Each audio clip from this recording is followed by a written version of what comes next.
तो जुलाई 2023 को महाराष्ट्र की राजनीति में जो हुआ उसकी किसी ने कल्पना नहीं की होगी। मोदी से लड़ने के पहले ही विपक्ष को लंगड़ी लग गई। नीतीश कुमार के साथ मिलकर एनसीपी प्रमुख शरद पवार विपक्ष को एकजुट करने में लगे हैं, लेकिन वो अपनी ही पार्टी नहीं बचा पाए।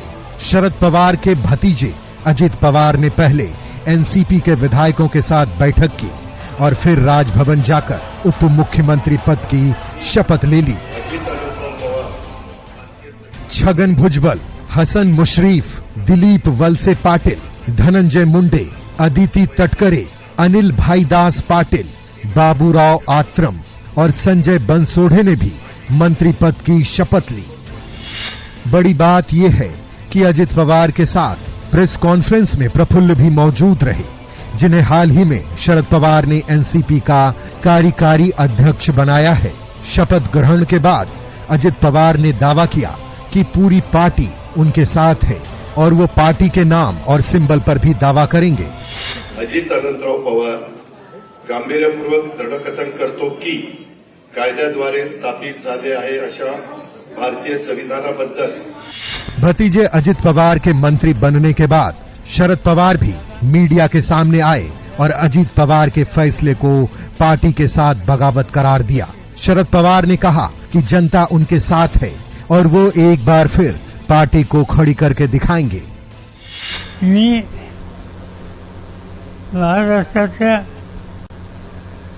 पक्षाच्या काही प्रमुख लोकांची बैठक ही बोलवलेली होती। महाराष्ट्र में हुए सियासी खेल के बाद बिहार में भी बड़े सियासी उलटफेर का दावा किया जाने लगा है। आरएलजेडी के अध्यक्ष उपेंद्र कुशवाहा का कहना है ऐसा पूरे देश में होगा।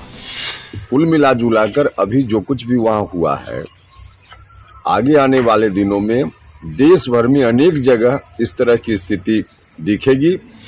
महाराष्ट्र में हुए सियासी खेल पर आरजेडी सांसद मनोज झा ने कड़ी प्रतिक्रिया दी है। मनोज झा का कहना है कि प्रधानमंत्री विपक्षहीन लोकतंत्र चाहते हैं।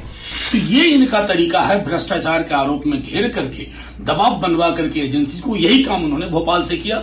उसकी परिणति आज हम महाराष्ट्र में देख रहे हैं। तो जाहिर तौर पर प्रधानमंत्री जी 100 बातें बोले, लेकिन 100 बात की एक बात, उन्हें विपक्ष विहीन लोकतंत्र चाहिए।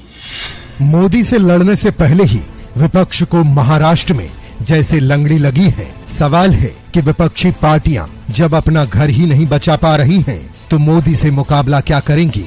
न्यूज 18 के लिए दिल्ली से अमितेश और पटना से आनंद अमृतराज के साथ ब्यूरो रिपोर्ट। वहीं महाराष्ट्र में एनसीपी में